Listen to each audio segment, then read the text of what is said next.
It's likely not a coincidence that the year our lives were disrupted by a pandemic, firearm purchases reached record highs. 15 million guns were purchased nationally between January and July, and that's a 91% increase from the same period the prior year, according to data gathered by the FBI based on background checks. The same data reveals that here in Connecticut, there was a 60% increase in 2020 from the prior year. This is Disrupted. I'm Kalila Brown Dean. The largest increase in gun purchases was by African Americans, and later in the show, we'll dig deeper into those numbers. We'll talk to a legal scholar who argues that the Second Amendment doesn't equally protect people of color. But first, we wanted to explore gun culture here in Connecticut. Will Hampton joins us now. He's the chapter president of the Black Gun Owners Association in Norwalk and owner of the Gullah Warriors Gun Club in Lower Fairfield County. Will, welcome to Disrupted. I appreciate you. Thank you for having me. Thanks so much. Now, you've had your pistol permit for over 20 years. Talk to us about what made you decide that you wanted to take that step to become a licensed gun owner. Initially, it was an interest in the shooting sports, which is the fun, not so self-defense centered side of it. But also, prior to graduating high school, buried two best friends to gun violence, and also had a gun, drawn on me, my brother, and my two cousins once while we were just minding our own business. So, coming to the conclusion early that we don't live in a perfect world. There's a lot of discussion in the U.S. about gun culture. And for me, as someone who grew up in the South, what gun culture looks like there is quite different from what we may encounter in Connecticut. And you just talked about the enthusiasm and gun sports, but also safety and protection. So what would you say gun culture looks like here in Connecticut? Gun culture in Connecticut, we can't negate or neglect, what violence takes place in certain cities. That's an issue, and it's sad, but it definitely correlates with lack of jobs and opportunity. It's no coincidence that, some of the highest crime-ridden areas are also those who with the poorest education.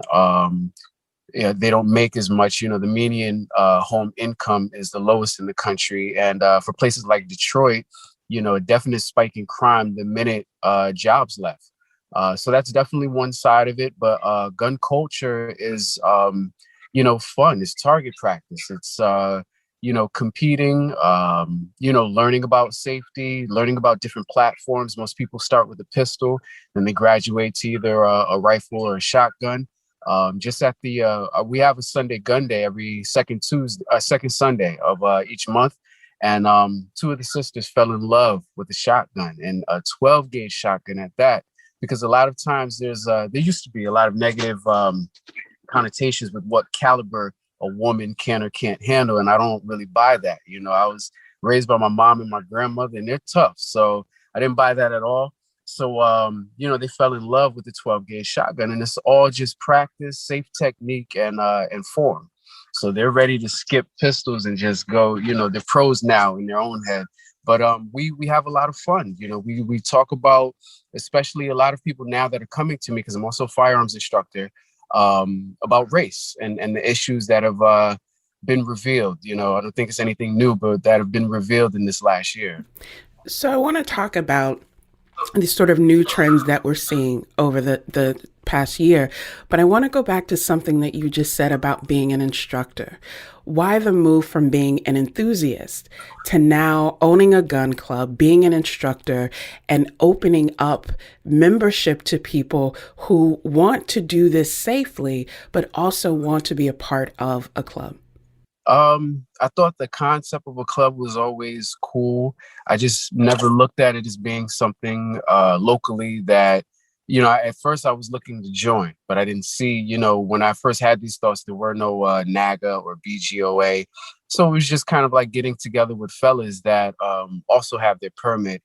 But with me really taking that step was in direct response to the Ahmaud Arbery situation, which involved retired police, but they were protected literally by the local prosecutors, and just that the way it was handled was as if we were still living in the 30s. And it was then where I came to the conclusion that certain aspects of this government society does not have my best interests at hand, even when the right thing is done. Same with Philando Castile. So I knew how many people I can count on one hand who had their permit, and I know how many conversations I've had with our people in regards to their fears, concerns, and drawing more attention and things like that. So I really wanted to walk the walk and dispel some of the myths. And the Ahmaud Arbery situation, him running and minding his business, by day I'm a personal trainer, so that could have easily been me, and that resonated with me big time. So I figure instead of just go on rants online, I'd rather do something at least on a local level. So NAGA, for our listeners, is the National African American Gun Association. And when most people in this country think about a gun rights organization or a group of people who want to use that, they think of the NRA, the National Rifle Association. But you're mentioning these two national organizations that you've started, local chapters, who address both the social context for African Americans, but also that sort of camaraderie of understanding how these things overlap. Why was it important for you to start a chapter that focuses on African American gun owners? Because it's a different experience for us in this country. A lot of our plight, things have changed a lot based off of us taking up arms. It was one of the only forms of protection against the Klan. Rosa Parks chased the Klan away from her porch. A good amount of times we never hear that part. As we had discussed before, when Black men got the right to vote, it was Black women surrounding those voting booths with guns and firearms to fight the Klan off. A lot of the legitimate legislation that came following, like the Black Panthers, and a lot of their stances, came based off of a fear that needed to be created, unfortunately, for us to get the rights and respect that, we're still kind of fighting to have. So locally is just a continuation of that discussion, that fight, and making sure that, we take our safety into our own hands, whether it's on an individual level or as a collective. We saw a 60% increase in Black gun ownership in 2020. And some of that is driven by the things that you discussed, the historic nature in which many Black communities felt unprotected or unsafe, but also the changing disruptions of this pandemic that made some people say, I need to do something differently. Are you seeing that same sort of trend in Connecticut, whether it's membership in your organization or just the conversations you have with people who want to pursue their permits? Definitely. A lot of the membership is driven based off of the revelations of this previous administration and year. And then as far as Connecticut, I would assume, because there are definitely other chapters that are popping up. Hartford area has one. So I would assume it's pretty parallel going across the board, and, somewhat of an awakening taking place for the most part with our people, and gun rights and protection, and just, it's your sovereign right to protect your life. And that's just, where it starts and stops for me. One of the challenges that often emerges when groups and communities mobilize to protect themselves is that it can also spark fear amongst other people. There's this amazing movie out called Judas and the Black Messiah, which focuses on Chairman Fred Hampton, but also the broader response to what happened when Blacks as individuals, but also as groups and communities, started arming themselves and protecting themselves. Do you have a concern that this increase in gun ownership may spark that kind of retaliation? Or are you more focused on how communities come together to protect and affirm themselves? more concerned with how communities come together to protect themselves. I really don't care about anyone else's fear because we've exhausted all means of, just gradually assimilating into, just Western society, and like I said, based off of, my upbringing is the church, and, it's always been just a passive turn the other cheek type of approach. So, to even have this conversation in 2020 in itself is telling. So, yeah, I could really care less about anyone else's fear because those who know me, as I said, I'm a personal trainer. Most of my clients are white. They know Will. And we have the same conversations. I've actually had more conversations with my white friends asking, honest questions about race that otherwise would have been either work inappropriate or they just didn't think about because it didn't affect them. And I don't blame them for that. Why would they? We live in, a white man's world, basically. And, it's truly about us, with love for everyone, but it's truly about us right about now. One of the benefits of many that have come out of these disruptions during these pandemics is that, as you say, we're having more conversations, not just conversations with people of similar backgrounds, but across the lines that traditionally divide us. What's the conversation that you have with young people who see the spikes in violence happening in Connecticut and across the country, who shoulder this fear that their very body or their very presence may be viewed negatively or that they fear for their lives? What's the conversation that we should be having with young people around guns and gun safety? First of all, I think the conversation should be centered around their most powerful weapon, and that's their mind. And knowing that whether from a self-defense standpoint, walking away is always the first and most important option. But, when people we love spewing how our ancestors died for this, died for that. No, they died for you to be able to walk this planet fearless.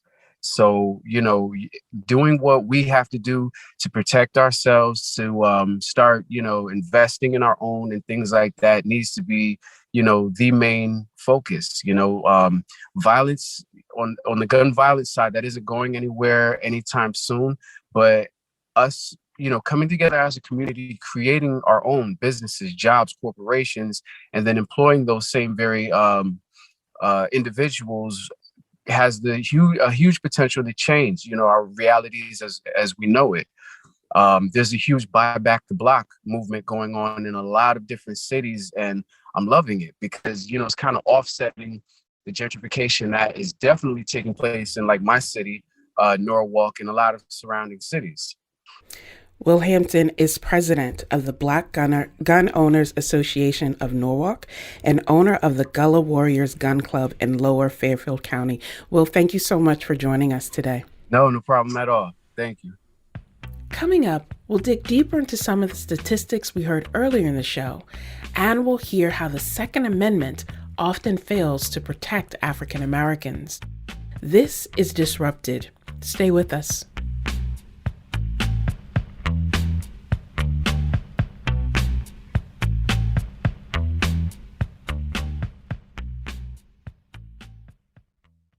Welcome back to Disrupted. I'm Kalila Brown-Dean. This hour, we're talking about the disruptions around gun ownership last year. It's typical for gun purchases to increase in the winter months and during an election year, but 2020 piled on. Lakedra Chavez is a reporter at The Trace.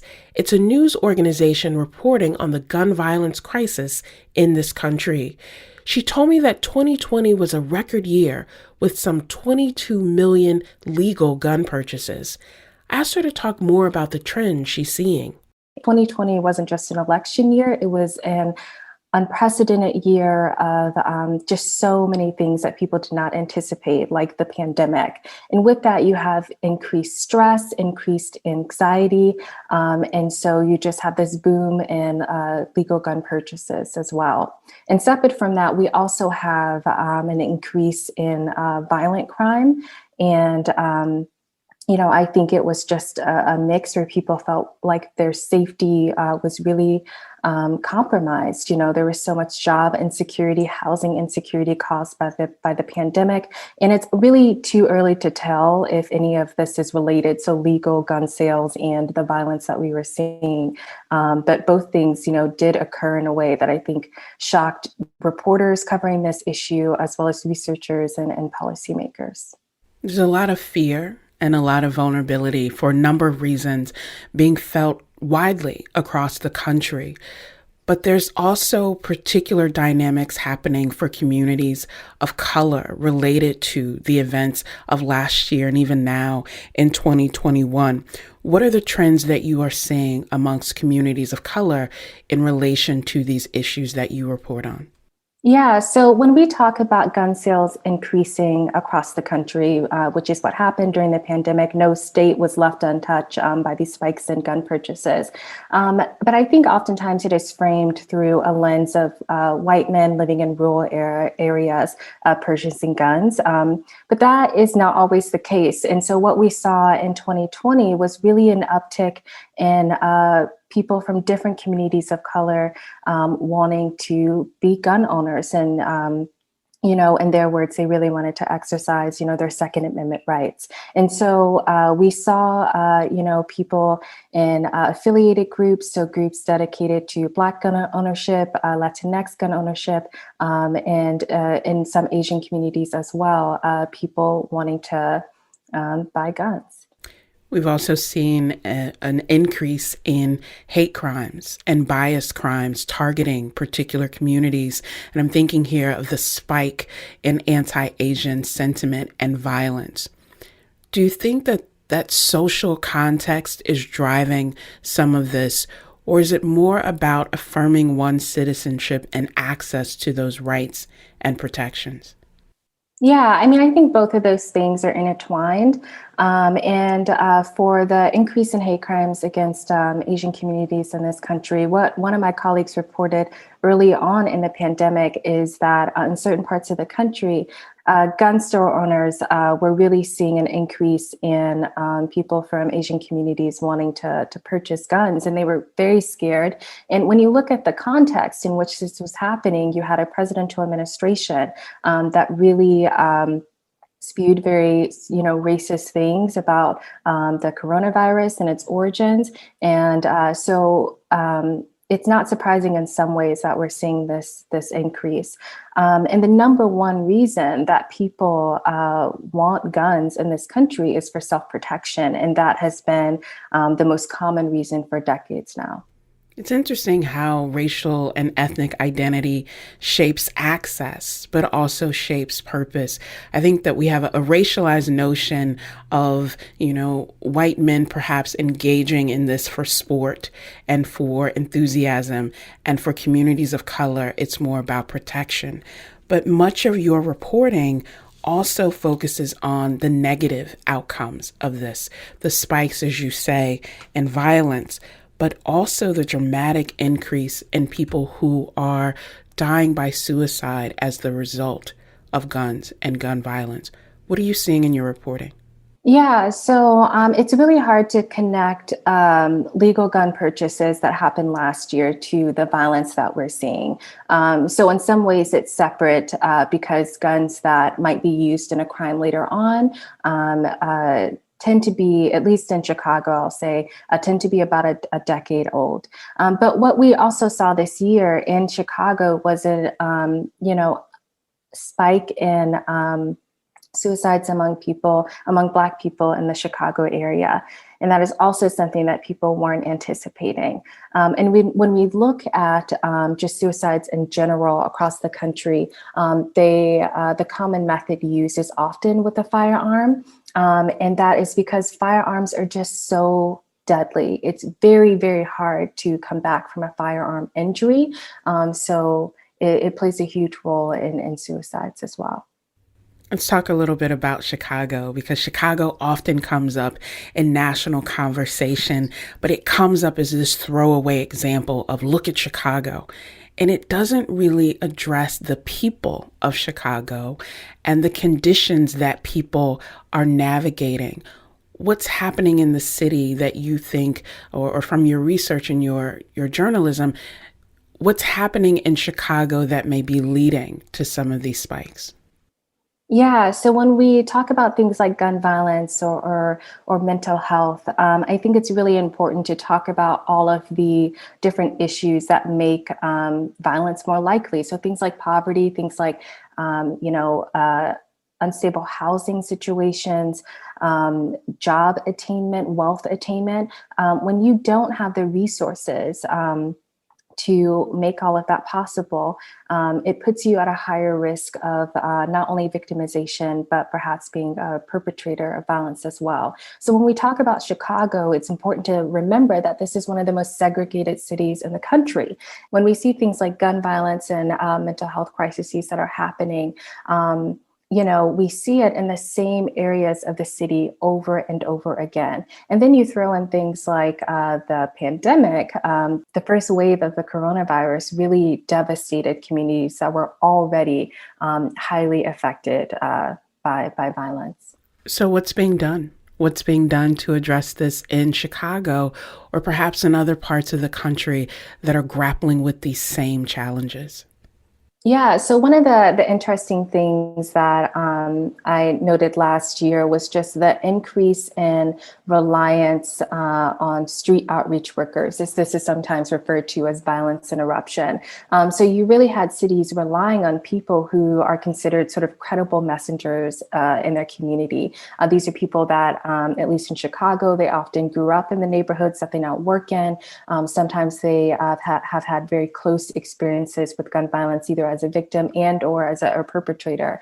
And they are now trying to make a difference in the communities that they serve. And so what you saw during the pandemic is that they took on things like COVID outreach, letting people know that this virus was real and how people could protect themselves, as well as lately training outreach workers to spot signs of domestic violence as well, in addition to all of the other work that they've been doing. And I will say that street outreach, especially in Chicago, is not new. It's been around for several decades, but during the pandemic, you just really saw a reliance on, from government institutions on these workers, because they were the closest to the ground and they really could say, what was happening, what people knew, and what resources that they needed. There's been a lot of concern about, not just in Chicago, but across the country, about young people not being in schools, because it often means that they're isolated at home, which can increase the potential for domestic violence or neglect, but also the level of engagement that young people need in order to be in more positive situations. How are these organizations, whether it's the street outreach workers or other community organizations, how are they connecting with young people?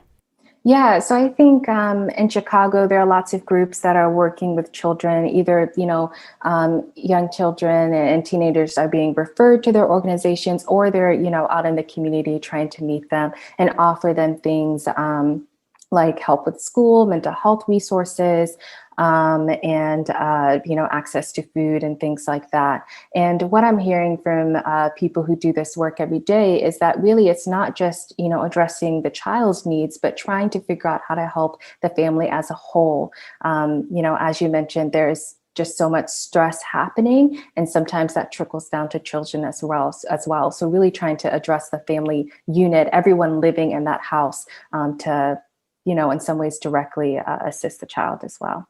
There's often a lot of attention paid when we have mass acts of gun violence. And in particular, I'm thinking of school-based shootings. And one of the benefits of this pandemic is that that has not happened at the level that we have seen in years past. But it also means that, as you mentioned in your work, we need to start addressing the why and the context. Lakedra Chavis is a reporter at The Trace. It's a news organization that reports on America's gun violence crisis. Lakedra, thank you so much for joining us. Thank you. If you or a loved one is struggling with suicidal thoughts, the National Suicide Prevention Lifeline is 1-800-273-8255. Coming up, the right to bear arms written in our Constitution is not the reality on the ground for many African Americans. This is Disrupted. We'll be right back.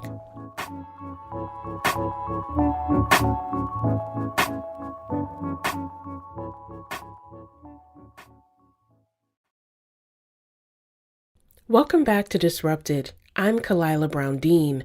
2020 was a record year for gun purchases, but it was also a year of racial reckoning. So many names have become all too familiar, like Philando Castile, Jamel Robinson, and Amancik Bradford. They were all Black men carrying firearms legally, but still shot and killed by police. Our next guest co-wrote an article for the Chicago Sun-Times called How Second Amendment Gun Rights Fall Short for African Americans. Margaret Etienne is a law professor, associate dean, and the Nancy Snowden Research Scholar at the University of Illinois College of Law. I asked her to talk about the history of the Second Amendment and why understanding that history is critical to making sense of this current moment. So the Second Amendment, obviously, it's part of the Bill of Rights, and it guarantees, and I should say there's a lot of debate about this, right? It's a controversial amendment, but it essentially guarantees the right to bear arms. And there's questions about who gets to bear arms and is it an absolute right? Can there be limitations placed on that right? There's a lot of language or constraints that people talk about that don't necessarily appear in the language of the amendment, but have come about over time through various case law and legislation. But the essential idea is, and it came from, the conflicts that the colonists had with the crown, with the British crown, and the idea that individuals and communities, states, colonies should be able to defend themselves if needed. And there's a very long history to the idea of gun ownership that well precedes the Second Amendment itself. The language of the Second Amendment is incredibly brief, and yet, as you mentioned, has sparked really decades and centuries of debate and conflict about what it means. You recently had a commentary in the Chicago Sun-Times where you argue that the Second Amendment does not protect all gun owners, and in particular, does not fully protect Black gun owners. Some of us are familiar with the murder of Philando Castile in Minneapolis, or the murder of John Crawford in Ohio, who had picked up a pellet gun in the store and then was shot and killed by an officer. Those are the contemporary examples where people have argued the Second Amendment does not protect Black gun owners. But you say that there's a much longer history of having that unequal protection. What's that bigger picture and that historical background that we need to know? Okay, that's such a great question. I think I should start with a clarification.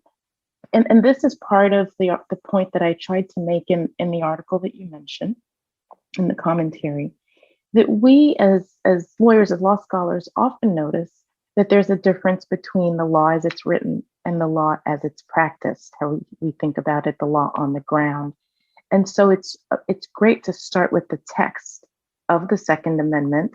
And of course, the text itself says nothing about restricting the rights of African Americans or any particular group from owning guns. But we can see that the way in which that right is protected or not protected says something about whether we recognize a Second Amendment right for all people. And it's clear in the examples that you raised, the more recent examples, but also historically, that Blacks have not traditionally had their Second Amendment rights protected. So they exist on the books, of course, but they're not necessarily recognized. And so historically, from the very beginning of this, the foundation of this country, as I was alluding to before, the rights of gun owners have been quite racialized.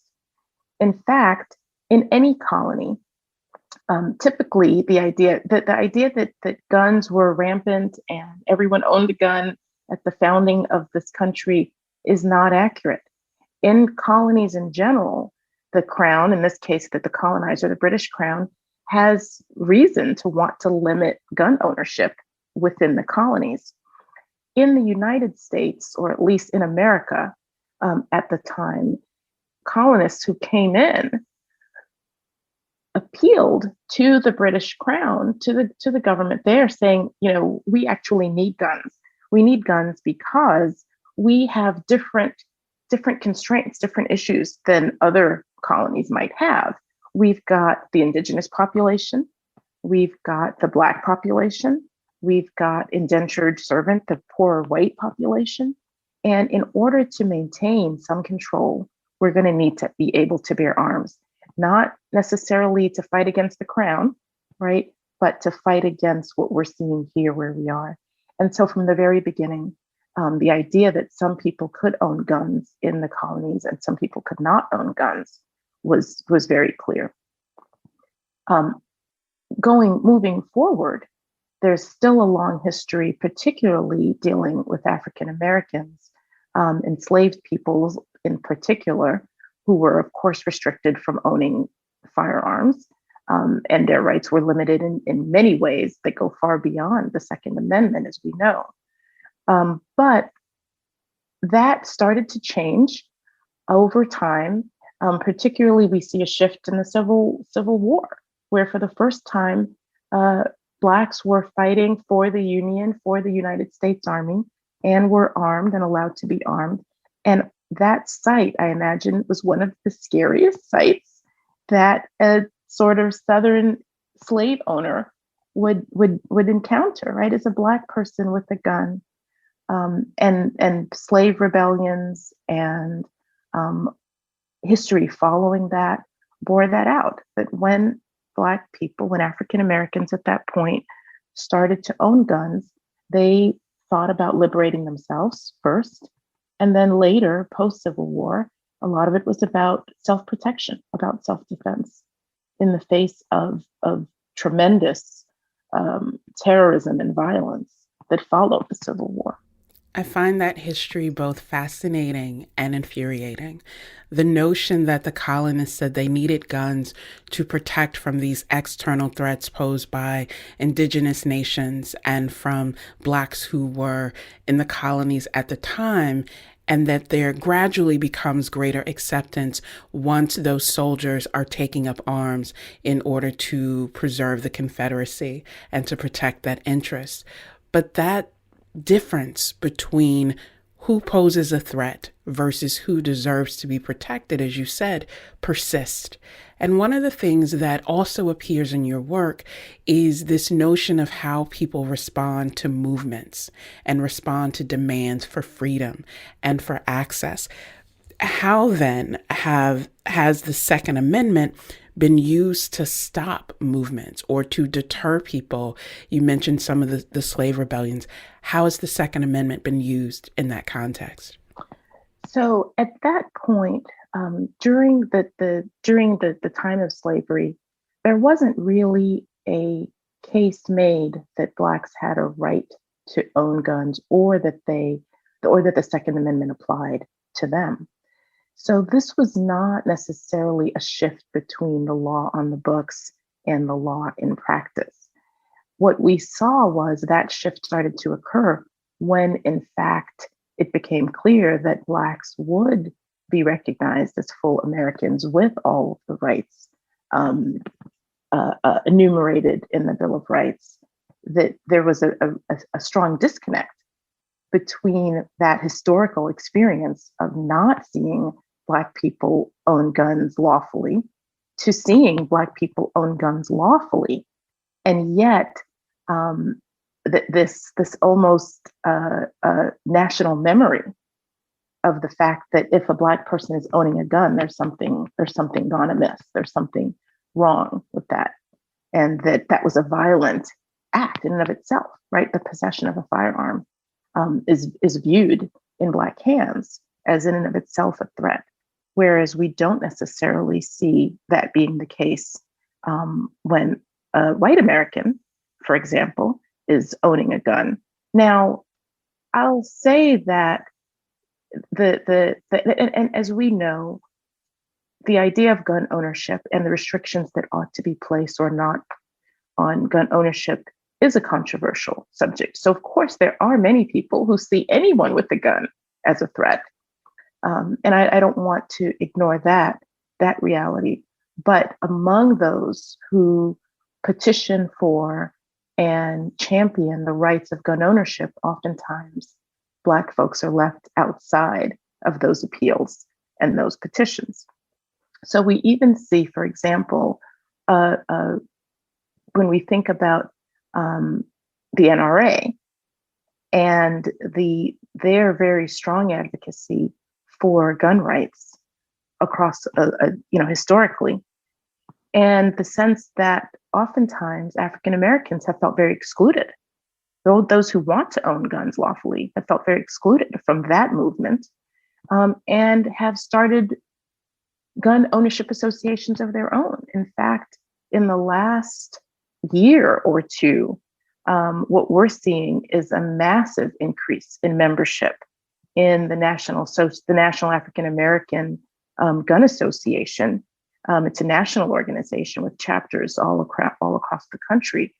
And what we're seeing is increases 30, 50, 70% increased membership in those organizations. And in part because though many of these people haven't felt welcome in the NRA and that movement.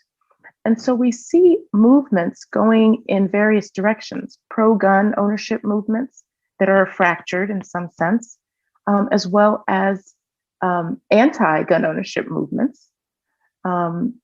And this weird gray space in between where some people can own guns and some people cannot own guns. The beauty of the Constitution is that it is a living document, that there's always this debate over interpretation.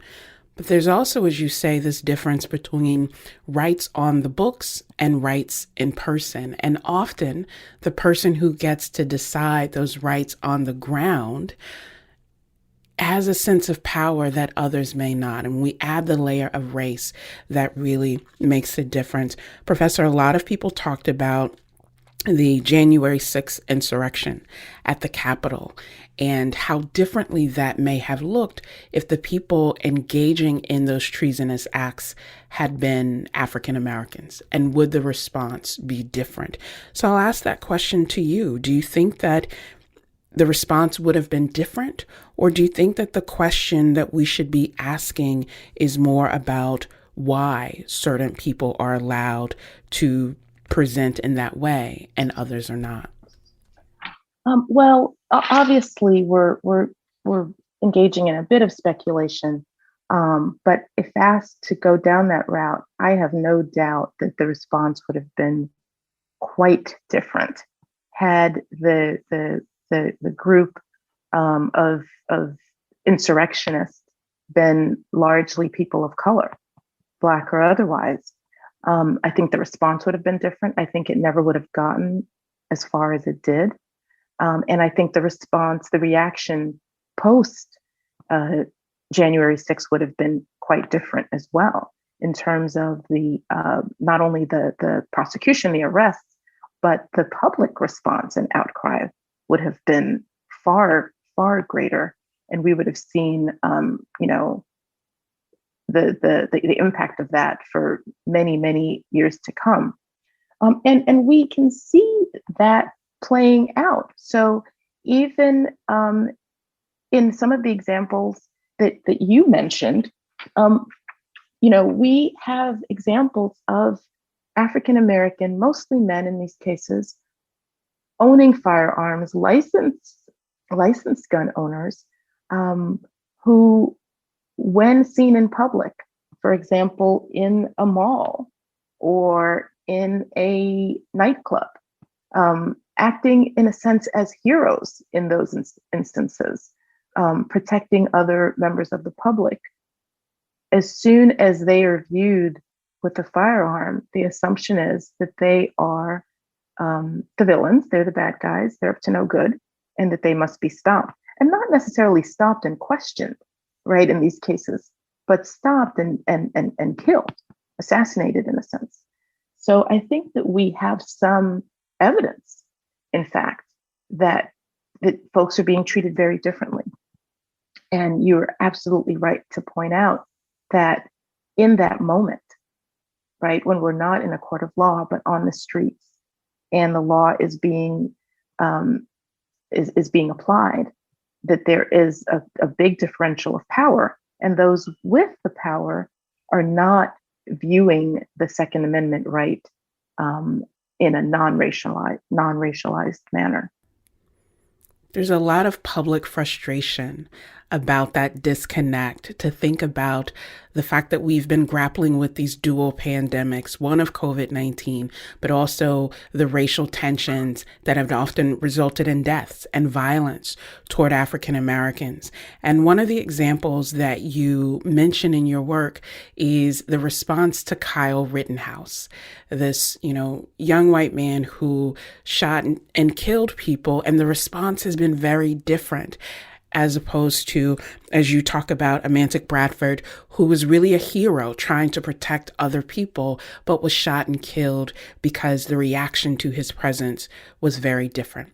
How do we grapple with that tension, not just in public conversation, but in working to ensure that the law protects everyone equally and doesn't prioritize people based on their perceived racial identity or worth?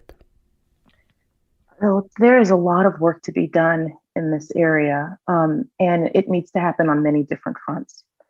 So, of course, law enforcement is part of, is often the first responders in something like this, and they need to be trained. It's not clear that training alone will do it. In fact, many, think about training as a panacea that doesn't really solve any problems. But that would be one step. The visibility of Black gun ownership. And I mentioned that there's a rise in these organizations for Black gun owners, but the visibility of licensed legal Black gun ownership has to be part of the solution as well, so that the assumption is not, we see a lot of images in the media, on television, of folks who are owning guns for violent purposes. We don't really see, unless they're law enforcement officers, we don't really see the other side of that. And that's not just true about African Americans, it's true about women as well. There's an incredible rise in female gun ownership. That's not an image that we see. So we need to democratize our view of who the gun owner is. So that would be one step. How we do that, again, that's a multi-pronged, we need to have a multi-pronged approach to that. But the problem that we're talking about has been a problem for a very long time. And I often think about a quote, by James Baldwin, and he said, and this is, quote, he says, when a white person picks up a gun and says, "Give me liberty" or "Give me death," the entire white world applauds. When a Black man says exactly the same thing, word for word, he is judged a criminal and treated like one. And that quote, and it's a bit of a paraphrase, but that quote was true then and it's true now. And it's hard to imagine a world sometime soon where that's going to be different. Some of that has to do with this view of who is an American, right? And so we reserve the most precious of rights for those we deem to be Americans, in a sense. And African Americans, unfortunately, are still viewed as second-class citizens in some respects. There's been tremendous progress, of course, but in some respects, and the Second Amendment, I think, is one of those ways, and that's unfortunate. And we haven't seen the growth or the change in the Second Amendment and how we view that as we have seen in the 14th Amendment, in the First Amendment, in the other rights that we hold dear. You know, I've been listening to the congressional hearings about the events of January 6th. And what was interesting to me was that the House Sergeant of Arms explained that he didn't see any difference in the response to protesters over the summer who were part of the movement for Black Lives and the insurrectionists who were there in January. And part of his argument was that, you know, we prepared the same, we approached the same, we shouldn't make this an issue of difference.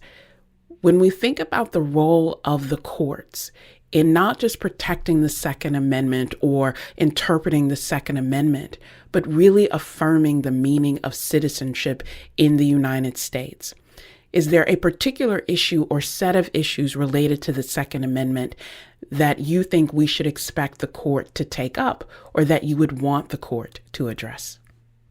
That's a very interesting question. You know, I would say that the concept of the Second Amendment, and thinking about really gun control laws, right? Because that's where much of the debate is what is an appropriate level of gun control that violates or doesn't violate the Second Amendment, either as written or as applied.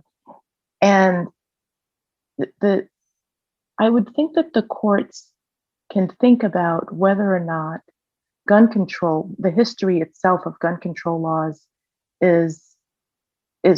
should be part of the way that we view the amendment and what those gun control laws should contain.